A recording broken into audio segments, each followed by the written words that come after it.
Hinahanap niyo forever niyo? Doon sa impyerno may forever.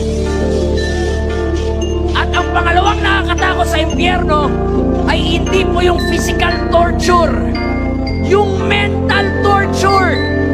Dahil ang impyerno ay lugar ng forever regrets. Lahat ng mga tao sa impyerno ay umiiyak, hindi sa sakit ng init lang, kundi dahil sa isip nila, sana pala naniwala ako, sana pala nakinig ako, sana pala nung kumatok, naniyaya ako magsimba, sana pala hindi ako nagpatigas, sana pala hindi ako nagmayabang, but it's too late! Sana pala nagpabaptize ako, sana pala nagpa-Bible study ako, sana pala hindi ko tinatawanan yung pastor doon na nagsasalita. Kaya merong krusada na ganito. Bakit hindi po biro ang impyerno? Totoo po ang impyerno, mga kapatid.